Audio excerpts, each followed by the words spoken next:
என் இனிய யுனிவர்சல் தமிழ் உறவுகளுக்கு சாந்தி, சலாம், அஸ்ஸலாமு அலைக்கும், வணக்கம். வலைக்கும் சலாம் வரஹ்மத்துல்லாஹி வபரகாத்துஹு. இன்றைய நாம ஒரு சிறப்பு நேர்காணல்ல காலம் ஓகே சென்ற சார். காலம் சென்ற ஓகே சார். திரு ஏ.எம். முகமது இஸ்மாயில் அவர்களை பத்தி பார்க்க போறோம். யார் அவர் அப்படின்னு பாத்தீங்கன்னா, ஒவ்வொருத்தரும் ஒவ்வொரு வாழ்க்கையில ஏன் வெற்றி சார்? பெறக்கூடிய நபர்களுக்கு பின்னாடி பாத்தீங்கன்னா, நம் பார்வைக்கு தெரியாத எத்தனையோ பிற சாதனையாளர்கள் ஒரு வெற்றியாளருக்கு பின்னாடி இருப்பாங்க.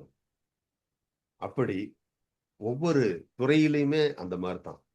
நாம வெற்றி பெற்ற அந்த நபர்களை தான் இந்த உலகம் கொண்டாடும். அவர்களுடைய முகங்களை நினைவில் வைத்துக் கொள்வார்கள். ஆனால் அந்த வெற்றி பெற்ற மனிதர்களுக்கு பின்னால் பல ஆயிரக்கணக்கான உழைப்பாளர்கள், முதலீட்டாளர்கள் இருந்திருக்கிறாங்க. அந்த வரிசையில இன்னைக்கு நாம பார்க்க போறது, தமிழ் திரைப்பட உலகத்துல பழம்பெரும் தயாரிப்பாளர்களில் ஒருவரான பாரகன் பிக்சர்ஸ் உடைய நிறுவனரும், காலத்தால் அழிய முடியாத சிறந்த தமிழ் படங்களை கொடுத்தவருமான ஜனாப் திரு ஏ.எம். முகமது இஸ்மாயில் அவர்களுடைய மூன்றாவது மகன் சகோதரர் ஏ.எம். முகமது முசாதிக் அவர்களை நேர்காணல் செய்யப்படும். அப்படிப்பட்ட மறக்க முடியாத தயாரிப்பில் ஒருவரான a.m.. Mohammed Ismail Paragon pictures உடைய நிறுவனத்தின் மூலம் அவர் தயாரித்த குறிப்பிட்ட சில படங்களை பத்தி நம்ம சொல்லலாம். அவர் நிறைய படங்கள் தயாரிக்கவில்லை என்றாலும், குறிப்பாக ஒரு 3, 4 படங்களை தயாரித்திருக்கிறார். அதுல அவர் குறிப்பா சொல்லணும்னா, நான் பெற்ற செல்வன் அப்படிங்கிற ஒரு திரைப்படம் ஜனாதிபதியுடைய அவார்டு வாங்குற அளவுக்கு அந்த படம் அவார்டு வாங்கி இருக்குது. அதற்கு பிறகு ஒரு அன்னையின் ஆணைன்னு ஒரு படம் எடுத்திருக்கிறாரு. இன்னும் நான் தெய்வமே துணை அப்படிங்கிற ஒரு படம் கூட அவர் தயாரித்திருக்கிறாரு. மறைந்த நடிகர் திலகம் சிவாஜி கணேசனுடைய ஆரம்ப காலகட்டங்கள், அதாவது 50, 60 காலகட்டங்கள்ல இது போன்ற திரைப்படங்கள் மூலயமாத்தான் நடிகர் திலகத்துடைய பெரிய ஒரு வெற்றி பயணத்துல இதெல்லாம் ஒரு முதல் படிக்கட்டாக அமைந்திருக்கிறது என்று சொன்னால் அது மிகையாகிறது. இன்று அவரை பற்றிய நினைவுகள், குடும்பத்தில் பாதுகாக்கப்பட்ட கதைகள், அவருடைய வாழ்க்கையில் மதிப்புகளையும், அவர் விற்று சென்ற மரபையும் அவரது மகன் திரு ஏ.எம். முகமது முசாதிக் அவர்களிடம் இருந்து கேட்க இருக்கிறோம். இது ஒரு பேட்டி மட்டுமல்ல, தமிழ் சினிமாவின் மறக்கப்பட்ட ஒரு வரலாற்று பக்கத்தை மீண்டும் திறக்கும் ஒரு பயணமாகும். வாருங்கள் நேயர்களே, நம்மளுடைய இந்த திரை இந்த முன்னாளுடைய தயாரிப்பாளருடைய அந்த வரலாற்று பார்வையிலிருந்து சகோதரர் முசாதிக் அவர்களை கேட்போம். சகோதரர் முசாதிக் அவர்களே, அஸ்ஸலாமு அலைக்கும். உங்களுடைய நேரத்தை ஒதுக்கி எங்களுடைய இந்த வலைக்கும். நேர்காணலுக்கு வந்ததுக்கு மிக்க நன்றி. சொல்லுங்க, உங்களுடைய தந்தை ஒரு பிரபல தயாரிப்பாளராக இருந்திருக்கிறாரு. என்னுடைய தகப்பனுடைய பெயர் ஏ.எம். முகமது இஸ்மாயில். என் தகப்பனுடைய தகப்பனார் பெயர் ஏ.எம். முகமது மலங்கு ராவுத்தர். அவர் ஃபுட்பால் பிளேயர் டோர்னமெண்ட் வச்சு நடத்திட்டு இருந்தாரு. சரி. அந்த ஆர்வத்துல இருக்கும்போது என் தகப்பனார் சினிமா உலகத்துல மோகம் கொண்டு நண்பரோட 1953ஆம் ஆண்டு சென்னையில ஐக்கியமானார். அங்கிருந்து சினிமா உலகத்துல நுழையணும்னு சொல்லி அங்கிருந்து முதல் தயாரிப்பாக நான் பெற்ற செல்வம் சிவாஜி கணேசனை வச்சு படத்தை தயார் பண்ணார். அது 100 நாள் வெற்றி விழா கொண்டாடி மேலும் வெற்றியை கண்ட ஒரு படம் அது. மீண்டும் ஒரு படத்தை எடுக்க வேண்டும் என்று சொல்லி மீண்டும் 1954ல 2வது அன்னையின் ஆணை என்ற திரைப்படத்தை சிவாஜி கணேசன், பத்மினி, ரங்காராவ் இப்படி வச்சு பெரிய வச்சு படத்தை எடுத்து முடிச்சாங்க. அந்த படத்துல முதல் ஜனாதிபதி, தமிழ்நாட்டோட முதல் ஜனாதிபதி ராஜேந்திர பிரசாத் அவருக்கு அவார்டு வாங்கினார் என் தகப்பனார். அதுக்கு பின்னாடி தெய்வமே துணை நாகேஸ்வர ராவ் வச்சு படத்தை எடுத்தோம். அது நான் பெற்ற பாசமலர் இந்த தமிழ்ல ரிலீஸ் ஆன படம். அந்த படம் பெரிய கை கொடுக்கல. அதுக்கு பின்னாடி நீதிக்கு ஒரு பெண் என்கிற படத்தை தயாரித்தாரு. ஒரு சின்ன படமாக தயாரிக்கிறதுக்காக தயாரித்தாரு. அந்த படம் ரிலீஸ் ஆகிற காலகட்டத்துல சின்ன பட்ஜெட்ல ரிலீஸ் ஆகிற காலகட்டத்துல சுமால் பட்ஜெட்ல தயார் பண்ணாரு. அந்த படம் வெளியே திரைக்கு வராம இருக்கிற நிர்வாகம் வந்து எங்களை பயன்படுத்தி எங்களை பொருளாதாரத்தை இழக்க வச்சுட்டாங்க. அதுல நாங்க சோர்வடைந்து என் தகப்பனார் மீண்டும் கோயம்புத்தூர்ல வந்து வந்தார். அப்ப படம் எடுக்கிற காலத்திலேயே கோயம்புத்தூர் ராயல் தியேட்டர் சுந்தரவேல் வடிவேலுங்களுடைய டியர் ஃப்ரெண்டா இருந்தாரு. அவரு எங்க தகப்பனாருக்கு ஒரு அடைக்கலம் கொடுத்து தியேட்டர் ராயல் தியேட்டர்ல ஒரு முழு அங்கீகாரத்தை கொடுத்து என் தகப்பனார் ஒரு முதலாளியா வச்சு பார்த்தாரு. அந்த காலத்துல அந்த தியேட்டர்ல தான் கம்ப்ளீட் இருந்துச்சு. நிறைய டிஸ்ட்ரிபியூஷன் பண்ணோம். சிவாஜி படம், எம்ஜிஆர் படம், நிறைய படங்களை பண்ணோம். அவரு ராயல் தியேட்டர் சுந்தர வடிவேல் மரணித்த பிறகு அதுக்கு பின்னால் அவர் அந்த தியேட்டருக்கு போகல. அதுல இருந்து அவர் விடைபெற்றுட்டாரு. அந்த அந்த காலகட்டத்துலதான் நாங்க தகப்பனார் சினிமா லைன்ல இருந்து வேண்டாம், வேற ஏதாவது தொழில் செய்யலாம்னு சொல்லி நாங்க தியேட்டர்ல படம் போடுற விநியோகத்தை எடுத்து படம் போட்டுட்டு இருந்தோம். அந்த படத்தை ரொம்ப காலமா என்ன தகப்பனார் கூட நான் இருந்து என்ன சினிமா லைன்ல உள்ள நுழைச்சு என்ன சினிமா லைன்ல உள்ள கொண்டு வந்தாரு. நானும் என் தாப்பனார் வந்து கத்துக்கிட்டேன். அப்ப என் தாப்பனாருக்கு உறுதுணையாக சிவாஜி, எம்ஜிஆர், பத்மனி, சில நடிகர்கள் எல்லாம் ரொம்ப அந்யோன்யமா பழகி உள்ள கை கொடுத்தாங்க. ஆனா அவர் அதை பயன்படுத்தாம வந்தாரு. வேண்டாம், என்னோட சொந்த உழைப்புலதான் இருப்பேன்னு சொல்லித்தான் நாங்க கோயம்புத்தூருக்கு வந்து இங்க செட்டில் ஆனோம். நாங்க எங்க குடும்பம் வந்து ஒரு பெரிய குடும்பம், சாதாரண குடும்பம், ஒரு பெரிய குடும்பத்துல வாழ்ந்தது. பாரம்பரியமிக்க குடும்பத்திலிருந்து வந்திருக்கீங்க. பாரம்பரியமிக்க குடும்ப பெரிய குடும்பத்துலதான் நாங்க எல்லாம் வாழ்ந்தோம். என் தாப்பனாருடைய தாப்பனார் அவரு முன்னாள் கவுன்சிலர், அந்த காலத்துல வந்து கோயம்புத்தூர்ல கவுன்சிலரா இருந்தாரு. ஃபுட்பால்ல ஒரு பெரிய எங்க தாத்தா, எங்க அப்பாவுடைய அப்பா அவரு கவுன்சிலர் இருந்தாரு. அவருக்கு பின்னாடி இந்த படத்து முகத்துல இவர் சென்னை போனாரு. அப்புறம் வந்தோம். சினிமா லைன்ல சில காலங்களை கழித்தாங்க. அப்படி சில எங்க வாழ்க்கைகள் எல்லாம் ஓடிட்டு இருந்துச்சு. எனக்கு 6 பேர் எங்க கூட பிறந்தவங்க. எங்க அப்பா எங்க குழந்தைங்க 3 ஆண் குழந்தை, 3 பெண் குழந்தை. நான் வந்து நீங்க பதட்டப்படாம மெதுவாக ரிலாக்ஸாவே நீங்க பேசலாம். இது வந்து பெரிய ஒரு இன்டர்வியூ மாதிரி கிடையாது. நீங்க ரிலாக்ஸ்டா பேசுங்க, ஒன்றும் பிரச்சனை இல்லை. இன்னொன்னு ஏன்னா தொடர்ந்து எங்கிட்ட நிறைய கேள்வி இருக்கு உங்கள்கிட்ட கேட்கறதுக்கு. நீங்க வந்து ஒரே கேள்வியில எல்லாமே சொல்ல வேண்டிய அவசியம் இல்லை. நான் கேட்கிற கேள்விக்கு நீங்க நம்ம நிறைய பேசுவோம் உங்கள்கிட்ட. இப்போ இப்போ இப்போ வந்து தமிழ் திரைப்பட தயாரிப்புல சினிமா துறைக்கு வந்து முஸ்லீம்கள்ல வர்றது வந்து ரொம்ப ரொம்ப அரிதான ஒரு காரியம். வந்தாலும் அது ஒரு பெரிய ஒரு விருப்பம் இல்லாத மாதிரி இருக்கும். எப்படி உங்கள் தந்தை வந்து அந்த காலகட்டத்துல சினிமா துறையை தேர்ந்தெடுத்து வந்திருப்பார்? உங்களுக்கு அதை பத்தி ஏதாவது ஞாபகங்கள் இருக்குதா? என் தாப்பனார் கூட இருந்தேன். நான் இருந்து சின்ன லைன்ல கூட அதிகமா கூடயே இருப்பேன். ஸ்டுடியோ போவேன், ஷூட்டிங்ல இருப்பேன். குழந்தையும் தெய்வம் திரைக்கடையை வந்து மலையாள படத்துல தயார் பண்ணேன். ஒரு குழந்தையும் தெய்வங்கிறது மலையாள படத்துல சேது பந்தனம் அப்படிங்கிற பிரேம் நசீரை வச்சு படத்தை தயார் பண்ணும்போது அவர் கூட அந்த ஷூட்டிங்ல என் தாப்பனார் கூட ஷூட்டிங்ல அதிகமா கலந்துக்கிட்டு மீதி நேரத்துல சிவாஜி கூட ஷூட்டிங்ல இருக்கும்போது அவரு கூட போவோம் வருவோம். அந்த காலகட்டங்கள் அப்படித்தான் வாழ்ந்தாங்க. சரி சரி.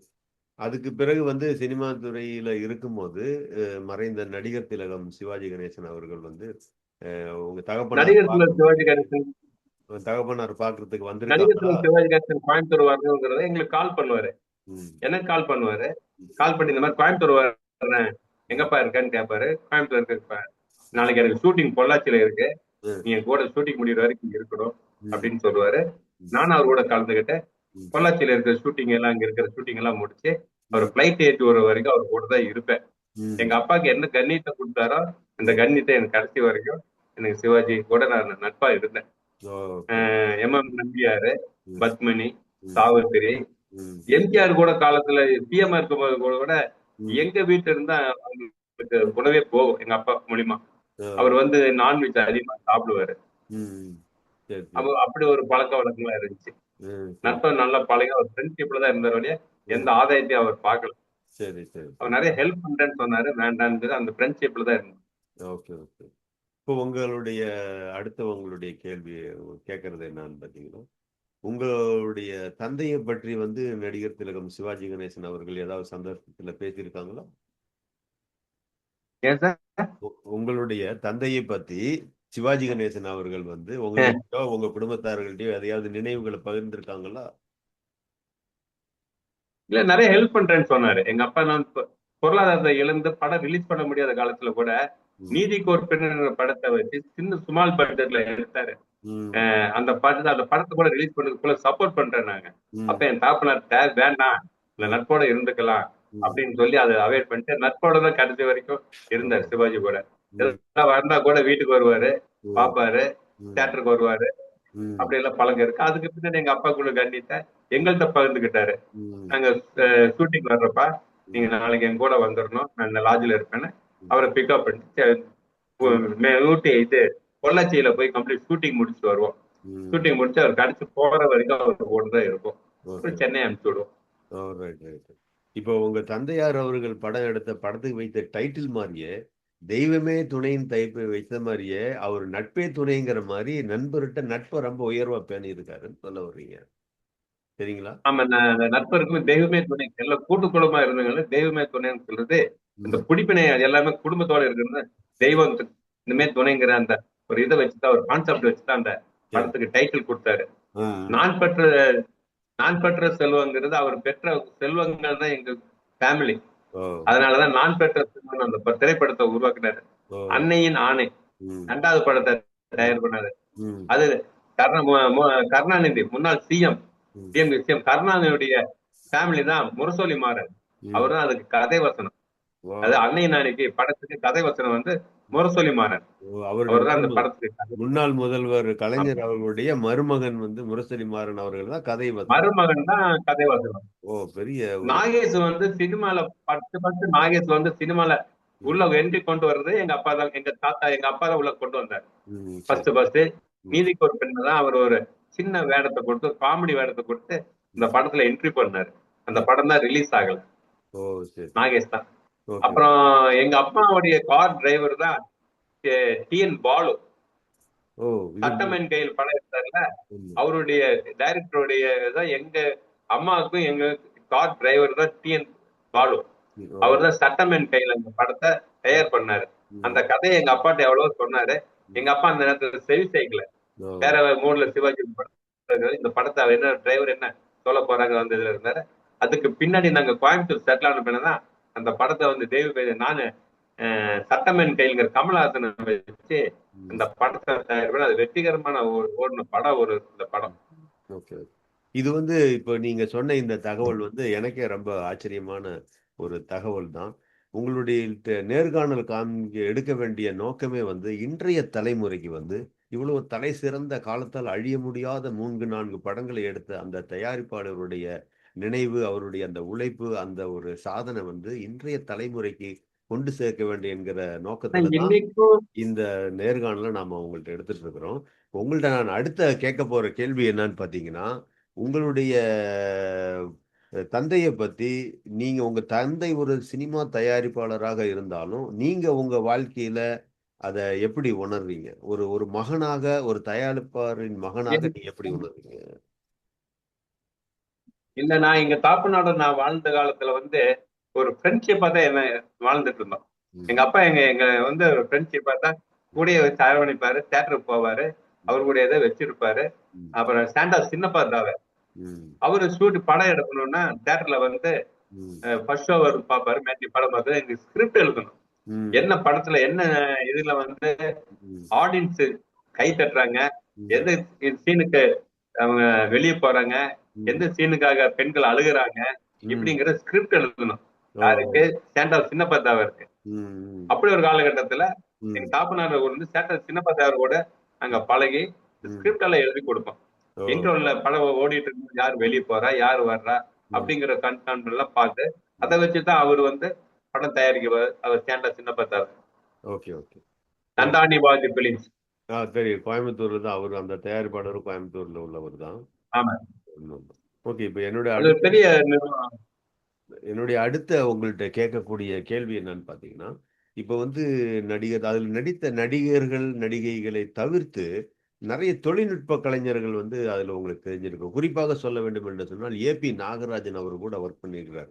அவர் வந்து தமிழ் திரையுலகத்துல வந்து மிக சிறந்த ஒரு கதை வசனகர்த்தர் ஏபி நாகராஜன் சாருங்கிறது வந்து பெரிய ஒரு இயக்குனரும் கூட. அவரு அந்த மாதிரி அந்த ஆளுமைகளை எல்லாம் பார்த்திருக்கீங்களா? அவங்க ஏதாவது இந்த உங்க தந்தையை ஏபி பத்தி நாகராஜன் ஆளுமை கிடையாது. தியாகராஜ பகதூர், அவர் பார்த்துருக்கு அவர். முன்னாள் தியாகராஜ பகதூர், அவர் வந்து ராயல் தியேட்டர்ல இருந்தார். ம், அதுக்கு பின்ன அவரை தியேட்டர் கட்டி அதுல இருந்து வாழ்ந்து அதுல இருந்து பிரிஞ்சவர் தான் ம், சுந்தர வகையில கொடுத்துட்டு போனாரு. ம், அப்ப ம், மலைக்கல்லன் இந்த படம் எல்லாம் வந்து நம்ம ம், சுங்கத்துல ம், அங்கதான் ஷூட்டிங் பண்ணுவாங்க. சரி சரி. மதுக்கரையில ஷூட்டிங் பண்ணுவாங்க மலைக்கல்லன். ம், இதெல்லாம் அங்க பண்ணாங்க ம், ம், அந்த காலகட்டங்கள்ல. ம். ஒரு காலகட்டங்கள்ல ஓகே ஓகே. இப்போ இந்த இந்த இந்த 3 படம் எடுத்திருக்கேன்னு சொல்றீங்க. இந்த படத்துடைய இப்ப ரைட்ஸ், நெகட்டிவ் ரைட்ஸ் அதெல்லாம் யார் கையில இருக்குது? உங்க கையில இந்த இருக்கு? ரைட் ரைட் லைட் எல்லாம் வந்து தகப்பனார் இருக்கும் போதே ம், அது வந்து ஒரு 1 இயருக்கு ஒரு தடவை அந்த பழைய கேன் வந்து கிளீன் பண்ணி ஆயில் கிரீஸ் போடுறோம், ஆயில் போடுறோம். சரி இல்லைன்னா அது டெம்பர் ஆகி அந்த ஸ்போர் கட் ஆயிடும். சரி. அந்த ஸ்ப்ரிங்ல ஓட 14 19 ஸ்போர்க் இருக்கும், ம், ரன்னிங் ஆகாது, கட் ஆயிரும்னா ஜங்காய் ஓட ஆரம்பிக்கும். சரி. அப்ப அந்த காலகட்டத்துல நாங்களும் அந்த சினிமா விட்டு வந்தோம்னா ம், லேப்ல அதற்குரிய தொடர்ந்து வேலை செய்யாம விட்டுட்டோம். ம், விட்டதுனால அந்த எல்லா நெகட்டிவ் வந்து இழந்துருச்சு. அது செயல் இழந்து போற காரணங்கள் ஆயிடுச்சு. ம், மறுபடியும் அந்த நெகட்டிவ் எடுக்க முடியாத ஒரு சூழ்நிலை இருந்துச்சு. அப்ப ம். வேண்டாம்னு சொல்லி அந்த நெகட்டிவ் எல்லாமே எங்களோட கம்ப்ளீட் 99 இயர்ஸுக்கு வந்து அப்படியே நாங்க சேல் பண்ணோம். ஓ அத வாங்கிய காலத்துலதான் டிவி வந்த காலங்கள். ஓ அவன் அதை எடுத்து டிவில போட ஆரம்பிச்சாங்க. ம். அந்த இது நாங்க விட்டுட்டோம். ஓ இந்த அந்த மாதிரி ஒரு வாய்ப்பு இது இருக்கு, கான்செப்ட் இருக்கு, வாய்ப்பு கிடைச்சது, அதை விட்டுட்டு நழுவ விட்டுட்டோம். அந்த அது வாய்ப்பு. அவங்க அதை வாங்கி அதை பயன்படுத்திக்கிட்டாங்க. ஓ ஆனா என் தகப்பன் இன்னைக்கு பார்த்தது, இன்னைக்கு எங்க பார்த்தாலும் இஸ்மாயில் பாய் சன்னா ம். நல்லா இருக்கியாங்கிற அந்த கண்ணியத்தை என் தகப்பன் எனக்கு கொடுத்துட்டு போயிருக்கேன். ஓ ரைட் ரைட் ரைட். ஓ ரைட். இன்னைக்கு பிலிம் நண்பர்கள் எங்க போனாலும் சரி, ம், எந்த தேட்டருக்கு போனாலும், ம், பாய் வாங்க இஸ்மாயில் பாய் சன்னா நல்லா இருக்கீங்களா, ம், வீட்டுல நல்லா இருக்காங்களா, அம்மா நல்லா இருக்காங்களா, ம், இப்படிங்கிற அந்த அந்த கண்ணியத்தை இன்னைக்கு வரைக்கும் எனக்கு கொடுத்துருக்கு. ம், ம். உங்க நீங்க உங்க தந்தை எடுத்த திரைப்படத்துல உங்க குடும்பத்துல யாராவது இல்ல உங்க ஊரை சார்ந்தவங்க யாராவது நடிச்சிருக்காங்களா? எங்க பெரிய அண்ணன் எனக்கு மூத்தவர் ம். முகமது முபாரக், சரி அது கீழே இருக்குது. ரெண்டாவது எங்க அக்கா இருக்காங்க, சரி. ரஜியா பேகம். ம், அவங்க வந்து ஃபர்ஸ்ட் படத்துல ம், நான் பெற்ற செல்வங்கிற படத்துல ம், சிவாஜியோட வர காலத்துல வாழ்ந்தாலும் ஏசும் தாழ்ந்தாலும் ஏசும் வையகம் இது தாண்டடா ம், அப்படிங்கிற ஒரு பாட்டுக்கு இந்த ம், சீனுக்கு அவங்க ம். எடிட் பண்ணியிருப்பாங்க. ஓ சரி சரி. நான் அப்ப சின்ன கை குழந்தை. ம், நான் வந்து நான் பெற்ற செல்வம் நீதிக்கு ஒரு பெண்ணுங்கிற படத்தை தயாரிக்கும் போது நான் சின்ன கை குழந்தை. சரி. அப்ப அந்த அந்த அந்த படத்துலயும் என்னையும் ஒரு கை குழந்தையா ஆக்ட் பண்ணி வச்சிருந்தாங்க. ஆனா அந்த படம் ரிலீஸ் ஆகல. ஓ சரி சரி. இப்ப நீங்க சொன்னது வந்து அந்த அஹ், பாடல் வந்து என்றைக்குமே நிலைத்து இருக்கக்கூடிய காலத்தால் அழியாத ஒரு பாடல். இன்னைக்கும் வந்து பழைய பாடல் லிஸ்ட்ல பாத்தீங்கன்னாலே இந்த பாட்டு தான் முதல்ல வந்து நிக்கக்கூடிய ஒரு இப்ப பாட்டு. எங்க அப்பா எடுத்த படத்துல ம், 10 மாதம் சுமந்திருந்து பெற்றால் பகல் இரவாய் விழித்திருந்து வளர்த்தால் ம், வித்தகனாய் கல்வி பெற ம், வைத்தாங்க. அந்த பாடு ம், குடும்பத்துக்கு ஒரு முக்கியமான ஒரு எங்க அப்பாவுடைய ம், நினைவு சின்னது. இந்த ம், பாடல் ம். ஓ, வாழ்ந்தாலும் ஏசும் தாழ்ந்தாலும் ஏசும். நாங்க ம், நல்லா இருக்கும் போது எங்களை பாராட்டினாங்க, ம், இன்னைக்கு எங்களை ம். பாராட்டுறாங்க. ஓகே காலகட்டங்கள் இருந்தாலும் அந்த பாட்டு வந்து எங்களுக்கு இன்னைக்கு அந்த காலத்துல நினைவூட்டுகிறது எங்களுக்கு அந்த பாட்டை. Okay okay. இப்போ உங்க தந்தை வந்து எப்படி இந்த மாதிரி கதைகளை வந்து தேர்ந்தெடுப்பிருப்பார்? அதை பத்தி ஏதாவது பேசியிருக்காரா? உங்கள்ட்ட சொல்லியிருக்காங்களா? இல்ல இந்த படம் எடுக்கணுங்கிற ஆர்வத்துலதான் இங்க இருந்து சென்னைக்கு போனார். 53ல போனாரு. சரி 53ல போய் அவர் நண்பரோட எல்லாம் சேர்ந்து இருந்து அதுக்குள்ள இதெல்லாம் எடுத்து ம், படம் எடுத்து அந்த நான் பெற்ற செல்வம் கொஞ்சம் ஹிட் ஆகி ஓடின உடனே மறுபடியும் ஒரு படம் தயார் பண்ணுங்கிறதுனாலதான் முரசொலி மாறனை வச்சு எழுதி அன்னையன் நான்கிற படத்தை தயார் பண்ணாரு. சரி அதுக்கு பின்னாடி ஒரு சிவாஜி படத்தை கொண்டு வரணுங்கிறதுக்கு எல்லா ஸ்டோரி கரெக்ட் பண்ணிட்டாங்க. அவுட்டோர் ஷூட்டிங் எல்லாமே முடிச்சிட்டாங்க. சரி. அப்ப சின்ன பட்ஜெட்ல ஒரு படத்தை ரிலீஸ் பண்ணுங்க, நீதிக்கு ஒரு பெண் அப்படிங்கிற படத்தை ஓ எடுத்தாரு. அதுலதான் ஃபெயிலியர் ஆனாரு. ம் ஓகே ஓகே. இப்போ இதுவரைக்கும் வந்து உங்களிடமிருந்து நிறைய சுவாரஸ்யமான தகவல்கள், ஒரு பழம்பெரும் தயாரிப்பாளருடைய நினைவை நீங்க பகிர்ந்துக்கிட்டீங்க. உங்களுடைய தந்தையுடைய வாழ்க்கை வந்து தமிழ் சினிமாவுக்காக அவர் செய்த பங்களிப்பு, அவர் விட்டு சென்ற மரபு ஆகியவற்றை பகிர்ந்து கொண்டதற்கு மனமார்ந்த நன்றி. உங்களுடைய நேரத்தை ஒதுக்கி எங்களோடு பகிர்ந்து கொண்டு இந்த இன்றைய தலைமுறைக்கு இந்த பழைய செய்தியை, இந்த வரலாற்று செய்தியை கொண்டு போய் சேர்த்திருக்கீங்க. இது இது போன்ற எண்ணற்ற கலைஞர்கள், மறக்கப்பட்ட தயாரிப்பாளர்கள் எல்லாமே வந்து நம்ம வந்து இது வெளியே கொண்டு வரணும், இந்த தலைமுறைக்கு தெரிய வேண்டும். ஒரு திரைப்படம் எடுப்பதுன்னு சொன்னா அந்த திரைப்படத்துடைய இயக்குனர் தான் கேப்டன் ஆஃப் த ஷிப்னு சொல்லுவாங்க. ஆனா என்னை பொறுத்த வரைக்கும் ஒரு திரைப்படம் எடுப்பதற்கு ஒரு இயக்குனரை விட அந்த ஒரு கப்பலையே வாங்கி கொடுத்தாதான் அந்த கேப்டனே வந்து அந்த ஷிப்புக்கு கேப்டன் ஆக முடியும். அப்போ அந்த தயாரிப்பாளர் தான் இவர் எல்லாத்தையும் விட மிகப்பெரிய ஒரு கேப்டன் ஆஃப் த ஷிப்னு அவரு தான் நாம அழைக்க வேண்டும். அது போன்ற இப்போ உங்களுடைய இந்த நினைவுகளை வருங்காலங்கள்ல தமிழ் திரையுலகம் மறக்காம ஏதாவது ஒரு சந்தர்ப்பத்துல உங்கள் தந்தையவும் பாரகன் பிக்சர்ஸையும் கூப்பிட்டு அங்கீகரிச்சு அவங்கள பாராட்டி அவர்களுக்கு உண்டான மரியாதை செய்வார்கள் என்று யுனிவர்சல் தமிழ் மீடியாவின் சார்பாக வாழ்த்துக்களை கூறிக்கொள்கிறோம். தொடர்ந்து இணைந்திருங்கள் நண்பர்களே. இதுவரைக்கும் பாரகன் பிக்சர்ஸ் உடைய மகன் சகோதரர் முசாதிக் அவர்கள் கலந்து கொண்டு பல்வேறு அரிய தகவல்களை நம்மோடு பகிர்ந்திருக்காங்க. தொடர்ந்து இணைந்திருங்கள். மீண்டும் ஒரு நல்ல செய்தியில் உங்களை நான் சந்திக்கிறேன். அதுவரை உங்களிடமிருந்து விடைபெறுவது யுனிவர்சல் தமிழ் மீடியாவுக்காக நான் உங்கள் அமான் யூசப். அஸ்ஸலாமு அலைக்கும் வரஹ்மத்துல்லாஹி வபரகாத்துஹு. சகோதரர்களே, மீண்டும் சந்திப்போம். வலைக்கும் சலாம்.